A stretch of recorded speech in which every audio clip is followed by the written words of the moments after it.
Bienvenidos a este nuevo video de noticias automotrices, el de este jueves 28 de mayo de 2026. Hoy vamos a empezar con una noticia bastante increíble que involucra a Renault, que tal vez acaba de condenar uno de los proyectos industriales automotrices más estratégicos de Francia. También hablamos de Stellantis, que se arriesga a una multa de más de 1.000 millones de euros por parte de la Comisión Europea, de Michelin, que anuncia nuevamente miles de empleos eliminados en Francia, y de BMW, que acaba de revelar los precios de entrada del X3, y ya verán, no son nada baratos. El video tendrá una edición extremadamente simplificada por una razón muy sencilla, de que actualmente hay un corte de electricidad en mi casa, lo que hace que simplemente no tenga acceso a mi PC de escritorio, así que realmente no tengo la posibilidad de hacer una edición como de costumbre. Eso no cambiará en nada la información que compartí con ustedes hoy, por lo que cuento con su apoyo para mi canal, y este video dejando un like, suscribiéndose para los próximos videos, compartiendo este video si les parece bueno, y por supuesto dejando un comentario en el que den su opinión sobre las noticias de hoy.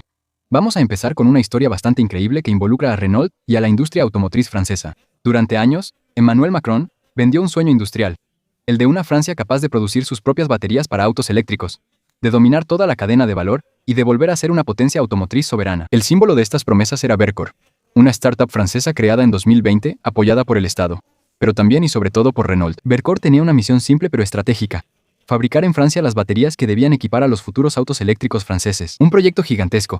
Estamos hablando aquí de una gigafábrica de más de 100.000 metros cuadrados construida en Dunkerque. Un enorme complejo con potencialmente miles de empleos en juego, salvo que hay un gran problema. Renault, que de hecho posee el 20% de esta empresa, acaba de rechazarle un contrato que es vital para la supervivencia de Verkor, por una razón muy simple. Renault considera que las baterías francesas simplemente cuestan demasiado, y en todo caso, mucho más que las baterías chinas. Efectivamente, Renault se había comprometido a comprar 12 gigavatios hora de baterías al año. Era un compromiso que representaba aproximadamente las 3/4 partes de la producción prevista por Verkor. En otras palabras, prácticamente todo el modelo económico de Verkor depende de Renault, pero Renault simplemente ya no quiere comprarle baterías.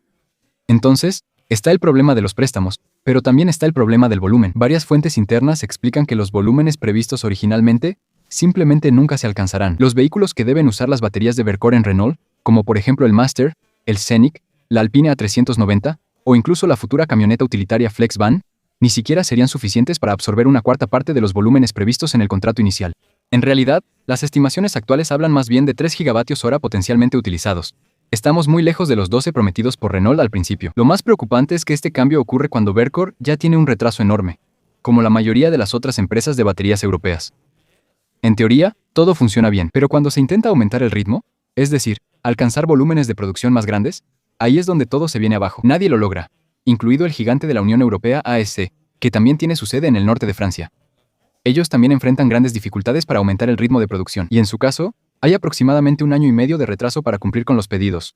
Así que nadie lo logra, incluido Verkor. Lo que ahora nos dice que la producción industrial a gran escala no comenzaría finalmente antes de finales de 2026, es decir, casi 2 años más tarde de lo que se había previsto inicialmente. Mientras tanto, los fabricantes chinos y coreanos siguen inundando el mercado con baterías mucho más baratas. Según Renault, las baterías producidas por Verkor costarían entre un 30 y un 40% más que los equivalentes chinos.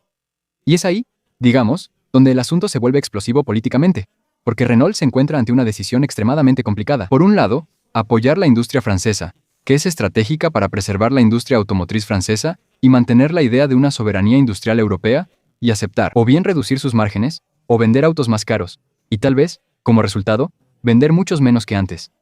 O, por otro lado, ir a comprar baterías chinas más baratas, para poder vender autos más baratos también. Lo que realmente se ha vuelto crucial en un mercado automotriz que, de todos modos, se ha vuelto bastante catastrófico. Por ahora, parece que la segunda opción es la que ha elegido el director de Renault, quien de hecho privilegia la lógica económica, explicando que simplemente es imposible seguir integrando baterías francesas en sus autos si eso hace que sus autos eléctricos sean simplemente demasiado caros e invendibles. Por lo tanto, Renault se niega por ahora a lanzar nuevos programas con Verkor, mientras los precios sigan siendo tan altos. Pero los precios no pueden bajar mientras Verkor no alcance precisamente un volumen de producción de baterías lo suficientemente grande como para lograr economías de escala. Es como la serpiente que se muerde la cola. Y es un escenario que recuerda muchísimo a Northvolt. Fue más o menos lo mismo que les pasó a ellos. En ese caso, no fue culpa de Renault, fue culpa de Volkswagen, que había hecho un gran contrato, una gran promesa, y que no cumplió, lo que precipitó el final de Northvolt. Northvolt, que era el antiguo número 1 en baterías para autos eléctricos en Europa, ya no existe, se fue a la quiebra. Algo bastante interesante, no hay que olvidar que Renault pertenece en parte al Estado francés. Pero por ahora, el Estado francés no sabe qué hacer con esta situación. Porque es lo mismo. Tiene la opción de presionar a Renault para que trabaje con Verkor, y por lo tanto, poner aún más presión sobre un sector. Y una marca que ya tiene mucha presión, aunque eso la debilite mucho a largo plazo. O por otro lado, dejarla hacer lo que quiera y correr el riesgo de aceptar que, simplemente, la batería eléctrica francesa, y tal vez incluso, de manera un poco más amplia, la europea, simplemente nunca exista. Porque si Verkor fracasa, no es solo una startup francesa la que cae, es toda la idea de una autonomía francesa en materia de baterías eléctricas la que se derrumba con ella. Pequeño paréntesis sobre eso, esta noticia sale el mismo día en que Renault también anunció otra mala noticia para la industria automotriz francesa. El cierre del sitio de Renault en Villiers-Saint-Frédéric, en el departamento 78. Así que veremos qué pasa. Pero todavía no salimos del problema. De hecho, en Stellantis tampoco. Todavía no salimos del problema.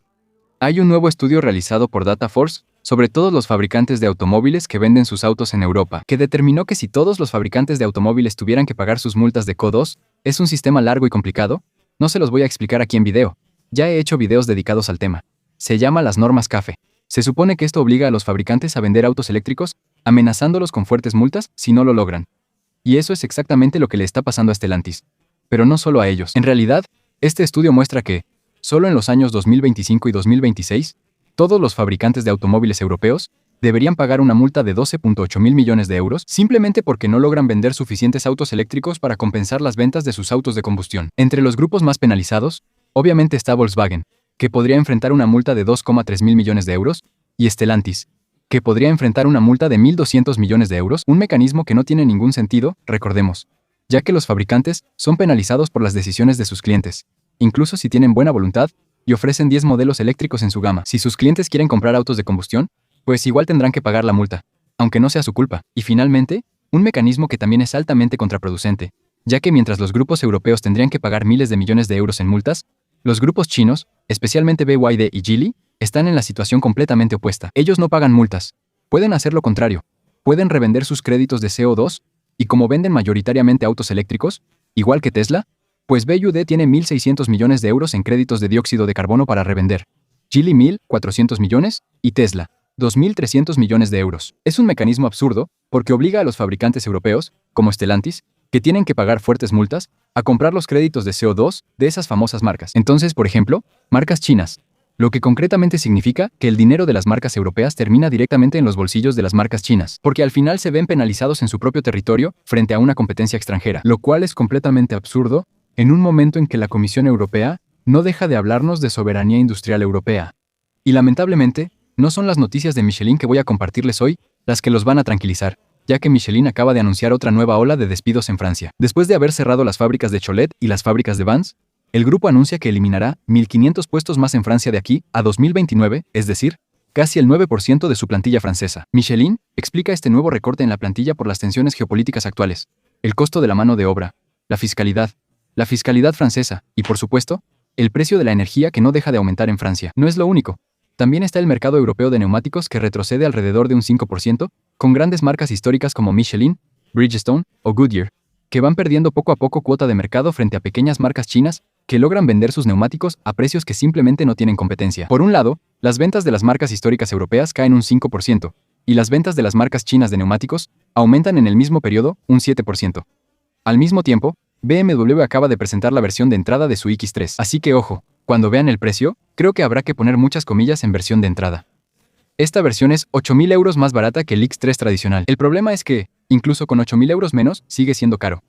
Y sobre todo, sigue estando por encima del umbral de 47.000 euros, que es el precio máximo, por encima del cual un vehículo eléctrico no puede beneficiarse de las ayudas para la compra de autos eléctricos en Francia. La nueva versión del X3 ahora comienza en 64.150 euros contra 73.000 anteriormente. Es una gran rebaja, claro. Esta nueva versión se llama X340 y viene a completar la gama que hasta ahora solo estaba disponible en la versión 50 xDrive. Y obviamente, para ofrecer un precio más bajo, BMW ha reducido algunos de sus elementos técnicos. Mientras que la versión 50 xDrive utilizaba 2 motores eléctricos, uno en cada eje, con tracción en las 4 ruedas y una gran potencia de 469 caballos, la versión 40 solo tiene un motor ubicado en la parte trasera del vehículo, con tracción trasera y una potencia que baja a 320 caballos, lo mismo para la batería y la autonomía. El 50 xDrive usaba una batería de 108 kWh que le permitía anunciar hasta 800 km de autonomía, WLTP, un récord para una marca europea. La nueva versión de entrada estará basada en una batería de 82 kWh con una autonomía anunciada de solamente 630 km. Entonces digo que, aunque sigue siendo bastante bueno comparado con el resto de las marcas europeas, de todas formas le quita una de las grandes ventajas del X3 eléctrico, que justamente era su autonomía. Ahora bien, es cierto que comparado con lo que hace la competencia en esos precios, no está mal, Un modelo i cuesta más o menos lo mismo para rendimientos y autonomías similares. No está mal posicionado. Simplemente no hay que esperar que este X3 sea por fin un vehículo eléctrico versátil y popular. La buena noticia es que aún conserva la arquitectura de 800 voltios que le permiten mantener una recarga ultra rápida. Estará disponible en 3 versiones con 3 niveles de equipamiento diferentes. La versión estándar a 64.900 euros, la versión M Sport a 68.000 euros y la versión M Sport Pro a 71.650 euros. BMW también debería lanzar otras versiones en los próximos meses para ampliar aún más la gama. Y mientras tanto, la competencia, Mercedes, con su GLC EQ, también anuncia una versión más accesible, pero aún no ha comunicado sus precios. Y obviamente, en cuanto haya más información sobre el tema, se los contaré en video. Así que no olviden suscribirse y dejar un like, siempre se agradece. Y si quieren apoyar aún más, también pueden hacerse miembros de mi canal usando el botón unirse debajo de este video. Nos vemos mañana con un video un poco más normal. Gracias por haber visto este. Chao.